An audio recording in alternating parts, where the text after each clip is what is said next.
आधारमा नेपालको संविधान बमोजिम राष्ट्रपतिमा अन्तर्निहित संवैधानिक अधिकार प्रयोग गरी नेपालको संविधानको पालना र संरक्षण एवं नेपालको राष्ट्रिय एकताको प्रवर्धन गर्न आवश्यक भएकोले राष्ट्राध्यक्षको हैसियतले प्रधानमन्त्रीको सिफारिस र सम्मतिको आधारमा नेपालको संविधानले राष्ट्रपतिलाई सुम्पिएको संवैधानिक प्रतिबन्धात्मक व्यवस्था बमोजिम 6 महिनाभित्र प्रतिनिधि सभाको अर्को निर्वाचन सम्पन्न गर्ने गरी सम्माननीय राष्ट्रपतिज्यूले श्री सुशीला कार्कीलाई नेपालको अन्तरिम सरकारको प्रधानमन्त्री पदमा नियुक्ति गर्नुभएको बेहोरा जानकारी गराउँछु। अब म नवनियुक्त सम्माननीय प्रधानमन्त्रीज्यूलाई सम्माननीय राष्ट्रपतिज्यू समक्ष पद तथा गोपनीयताको शपथ ग्रहण गरिदिन हुनका लागि हार्दिक अनुरोध गर्दछु।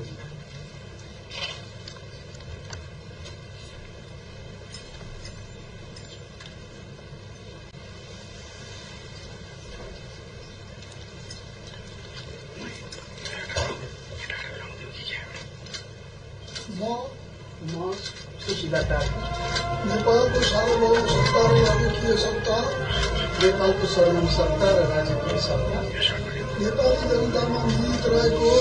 नेपाली जनतामा निहित रहेको नेपालको संविधानप्रति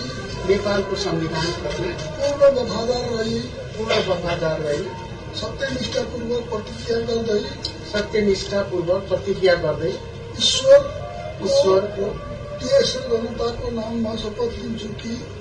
र जनताको नाममा शपथ लिन्छु कि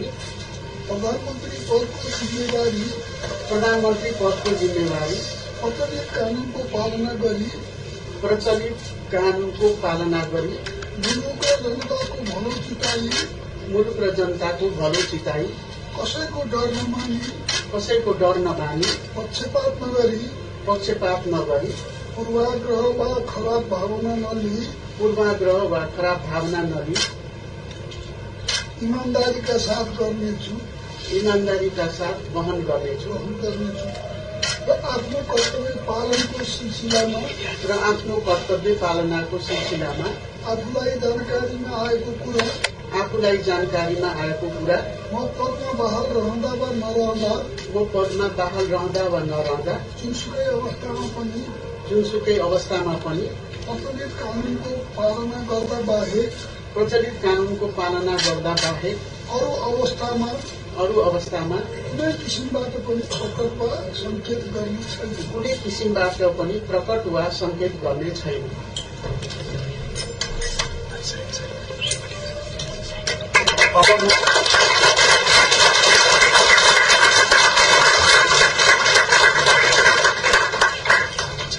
अब म नवनियुक्त प्रधानमन्त्रीज्यूलाई शपथ पत्रमा हस्ताक्षर गर्नका लागि सादर अनुरोध गर्दछु।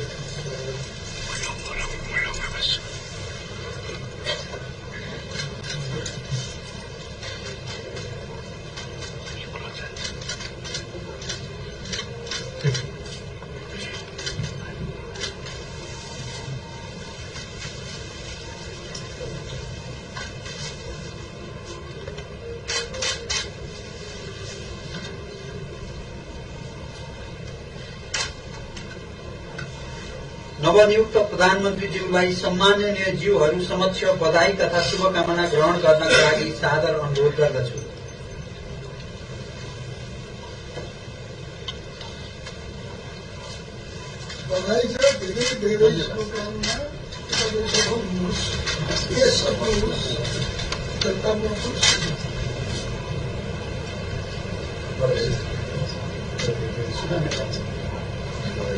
धन्यवाद।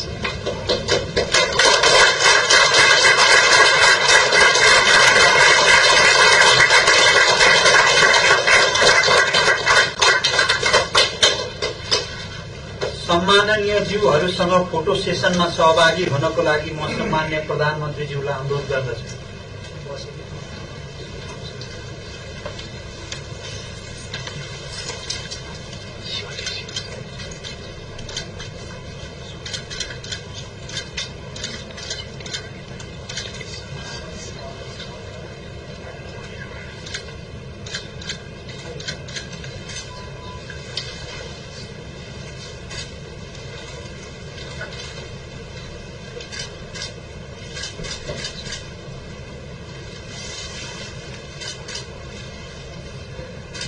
सम्माननीय ज्यूहरूसँग फोटो सेसनमा सहभागी हुनको लागि सम्मान्य प्रधानमन्त्रीज्यूका परिवारका सदस्यज्यूहरूलाई हार्दिक अनुरोध गर्दछु।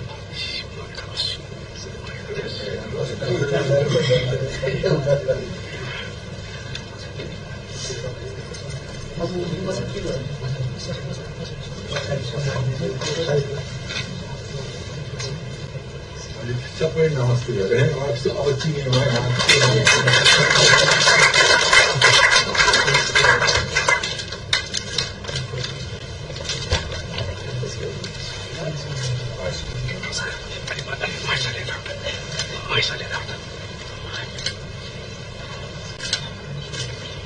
नवनियुक्त सम्मान्य प्रधानमन्त्रीज्यूलाई हार्दिक बधाई तथा शुभकामना व्यक्त गर्दछौं।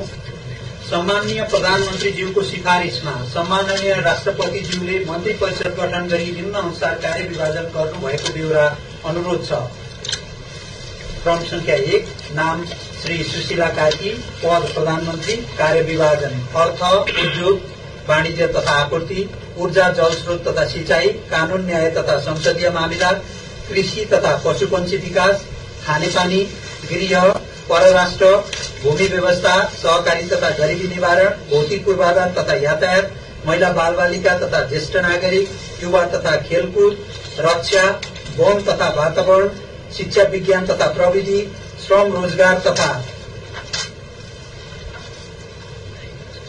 सामाजिक सुरक्षा, संस्कृति, पर्यटन तथा नागरिक उड्डयन, संघीय मामिला तथा सामान्य प्रशासन, संचार तथा सूचना प्रविधि, शहरी विकास र स्वास्थ्य तथा जनसंख्या मन्त्रालय। सम्माननीय राष्ट्रपतिज्यूको अनुमतिले आजको यस शपथ ग्रहण कार्यक्रम यही सम्पन्न भएको बेहोरा जानकारी गराउँछु। हवस्, नमस्कार।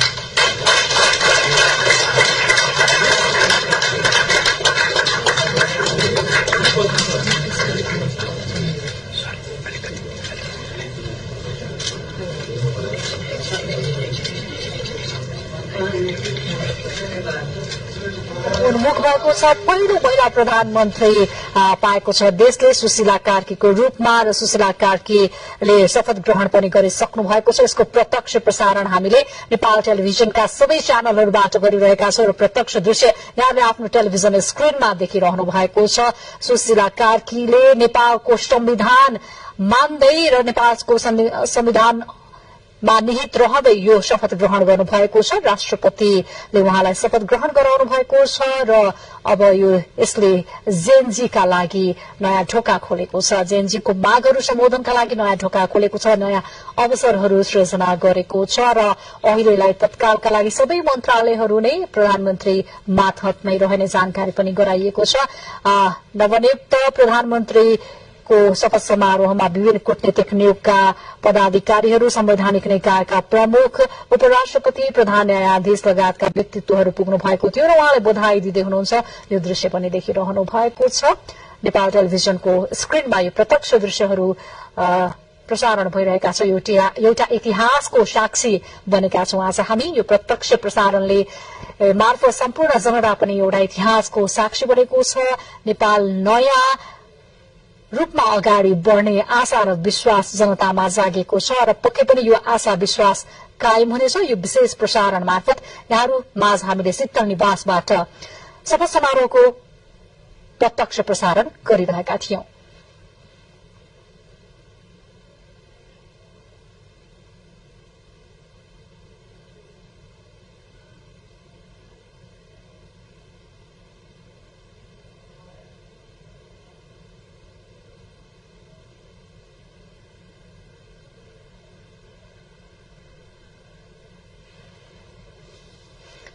बयालीसौं प्रधानमन्त्रीका रूपमा सुशीला कार्की आज प्रधानमन्त्री नियुक्त पनि हुनुभएको छ र शपथ ग्रहण पनि गर्नुभएको छ। आज पदभार ग्रहण हुने कार्यक्रम पनि रहेको छ र उहाँले रेकर्ड बनाउनु भएको छ। नेपालको पहिलो महिला प्रधानमन्त्री बनेर नेपालमा जसरी केही वर्ष यता, केही दशक यता समान सहभागिताका सवाल उठ्दै आएका थिए, तर कार्यकारी पदहरूमा महिला पुग्न नसकेको अवस्थामा जेनजी पुस्ताको आन्दोलनले यो एउटा नयाँ रेकर्ड बनाउन पनि सहयोग गरेको छ, सफलता मिलेको छ।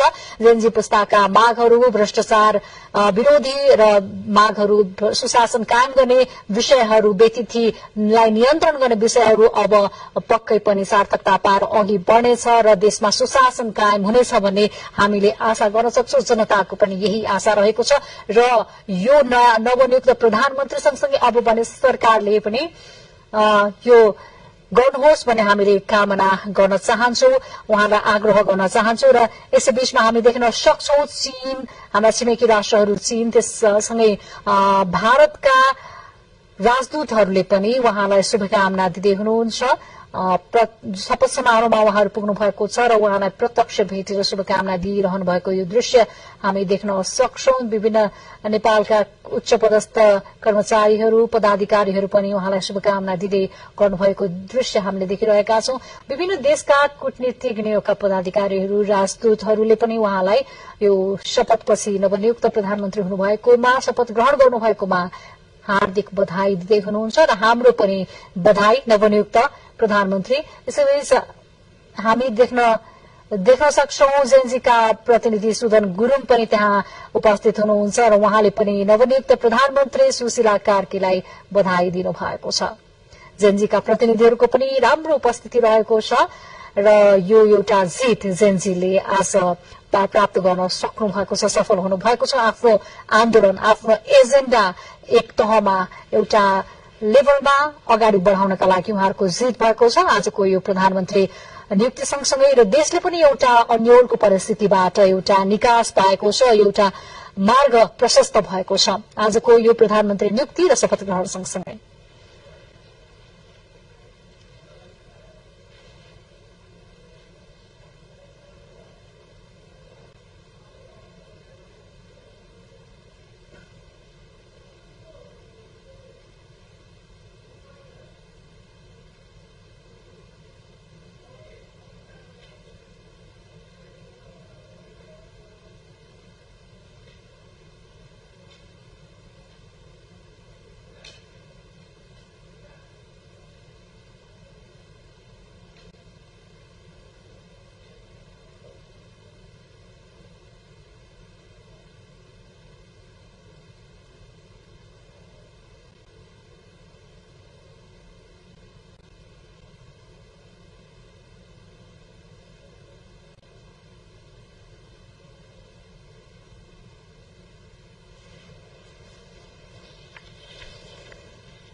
देशले आज प्रथम महिला प्रधानमन्त्रीका रूपमा सुशीला कार्कीलाई पाएको छ। उहाँ पूर्व प्रधान न्यायाधीश हुनुहुन्छ र उहाँको जीवनी हेर्दै गर्दा 2009 साल जेठ 25 गते मोरङको विराटनगरमा जन्मनु भएकी कार्कीले 2028 सालमा महेन्द्र मोरङ कलेज विराटनगरबाट बीए र 2021 सालमा भारतको बनारस हिन्दू विश्वविद्यालयबाट राजनीति शास्त्रमा एमए गर्नुभएको थियो।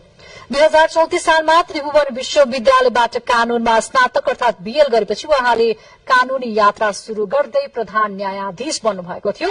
कार्की 2045 देखि 47 सालसम्म वकिलहरूको संगठन कोशी अञ्चल बार र 2049 सालदेखि 61 सालसम्म विराटनगर पुनरावेदन बारको अध्यक्ष बन्नुभएको थियो।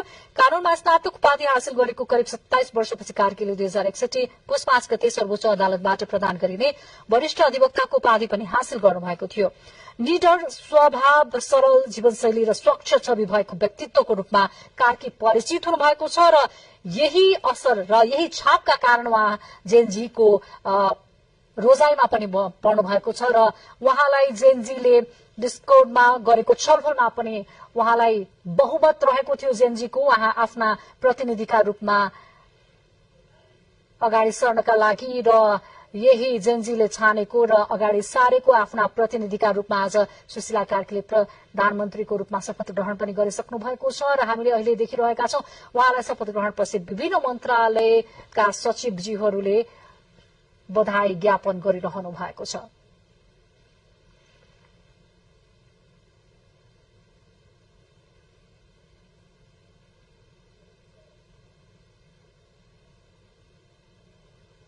शपथपछि बधाई ज्ञापनको क्रम जारी छ। विभिन्न देशका राजदूत, कूटनीतिक नियोगका प्रमुख, संवैधानिक निकायका प्रमुखहरू सँगसँगै विभिन्न मन्त्रालयका सचिवज्यूहरूले पनि आज उहाँलाई नवनियुक्त प्रधानमन्त्रीलाई शपथपछि बधाई ज्ञापन गर्दै हुनुहुन्छ र यो प्रत्यक्ष दृश्य हामीले शीतल निवासबाट देखाइरहेका छौं।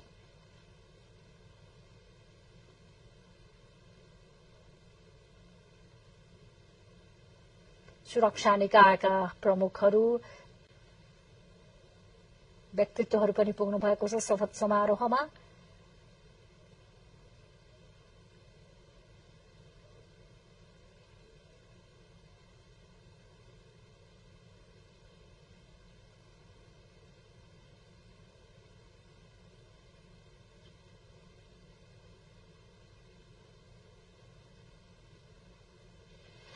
र जेनजीका प्रतिनिधिहरूलाई पनि हामीले देख्न सक्छौं समारोहमा पुगेर बधाई ज्ञापन गरिरहनु भएको छ र उहाँहरू उत्साहित पनि हुनुहुन्छ र प्रसन्न पनि मुद्रामा देखिरहनु भएको छ। जेनजीहरूको सहभागितामा त्यहाँ फोटो सेसनको कार्यक्रम पनि जारी छ।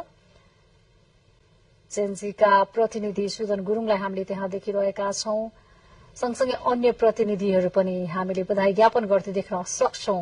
जेनजीका प्रतिनिधिहरूले बधाई ज्ञापन गरिरहनु भएको छ नयाँ नवनियुक्त प्रधानमन्त्री सुशीला कार्कीलाई शपथ पश्चात।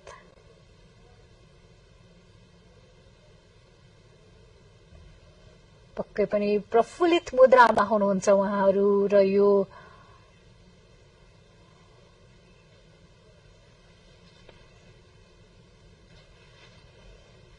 उहाँहरूको प्रसन्नता यो बधाईमा देखिएको छ। र प्रत्यक्ष प्रसारण संयोजनका क्रममा हाम्रा सहकर्मीहरू सहरा दवाडी, त्यसगरी क्यामेरामा शिव पंगेनी कुमार